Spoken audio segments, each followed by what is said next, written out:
మీరందరూ ఒళ్ళపోటేసారు మన అసెంబ్లీలో. సోదరికి బాగానే వేసేది 50,000 దాకా ఓట్లు వేసిండ్రు.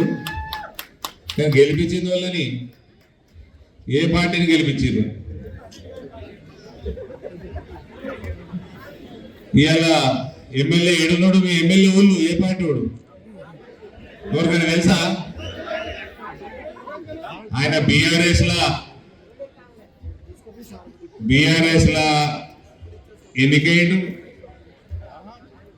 కాంగ్రెస్ కండువ కప్పుకున్నాడు. కాంగ్రెస్ కండువ కప్పుకున్నావా అంటే కప్పుకోలేదంటుండు. బీజేపీ ఎంపీ తోటి సన్నిహితంగా ఉంటాడు. అదేదో రామచంద్ర అన్న, నా నియోజకవర్గంలో అన్ని పార్టీల ఎమ్మెల్యేలు సన్నిహితంగా ఉంటున్నారు.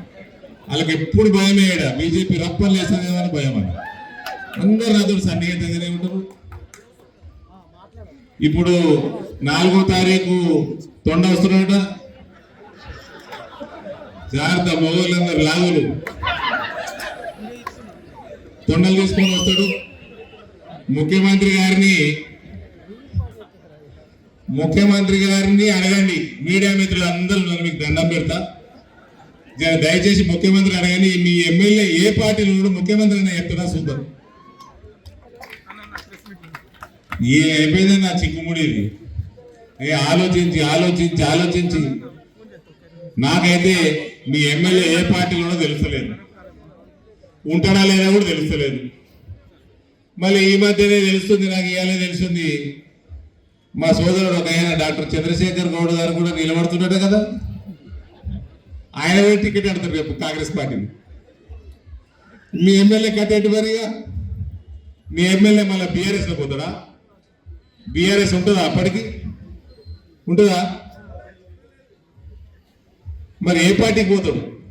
ఇంకా మీ చిక్కుముడి చిక్కుబడినట్టుంది కానీ ఎవరు చిక్కుముడి తీసినట్టు లేరయ్యా. జగిత్యాల మా సోదరి మనం చూస్తుంటే నాకు బాధ అనిపిస్తుంది. బీఆర్ఎస్ కాంగ్రెస్ భాయ్ బీఆర్ఎస్ కాంగ్రెస్ భాయ్. కేసీఆర్ కి నోటీసులు, కేటీఆర్ కి నోటీసులు, సమయం వృధా, పైసలు దొబ్బుడు. రేవంత్ తొండలు ఈడుస్తాడు, పైసలు తీసుకుంటాడు.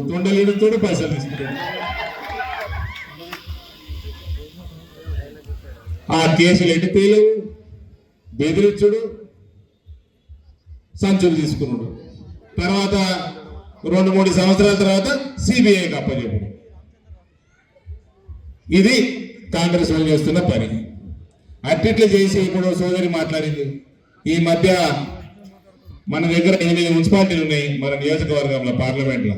అన్నిటికంటే ఎక్కువ నిధులు కేంద్రంకి వెళ్ళి వచ్చింది జగిత్యాలకు. కానీ మా కరం ఏంటంటే మేము ఎంపీలను పోయి కొట్లాడిని పైసలు తీయగలుగుతాం, కానీ అవి వాటితో పని చేయించేది రాష్ట్ర ప్రభుత్వం. వీళ్ళు కమిషన్లు మింగుడికే సరిపోతున్నారు. కమిషన్లు మింగుడు అటు ఆ పార్టీలు ఉన్నప్పుడు కమిషన్లు మింగుడే, ఆ పార్టీలో కలిసి ఈ పార్టీలకు వచ్చి కమిషన్లు మింగుడే. ఇక్కడ పనులు మాత్రం ముందుకు సాగుతలేదు. డబ్బులు కేంద్రానికి వస్తున్నాయి. ఇంకా మున్సిపల్ చైర్మన్ ఉండే సోదరి శ్రావణి మున్సిపల్ చైర్మన్ ఉండే చాలా సంవత్సరం. ఆవిడకి అన్ని ఐడియా ఉన్నాయి. డబల్ బెడ్రూమ్ ఇల్లు, అందులో కేంద్ర ప్రభుత్వం నిధులు ఉన్నాయి. అందులో నీళ్ళు కూడా వస్తలేవా? నీళ్లు మోసుడా? కరెంటు లేదు, నీళ్లు మోసుడు. మళ్ళీ అది ఎవరు కట్టించారండి? ఇదే ఎమ్మెల్యే కట్టించండి. ఇప్పుడు ఇదే ఎమ్మెల్యే మళ్ళీ ప్రభుత్వం ఉన్న పార్టీలో ఉన్నాడు. మళ్ళా ఓటు అడుగుతానికి వస్తుండే. ఏ పార్టీకి ఓటు అడుగుతారండి ఎమ్మెల్యే?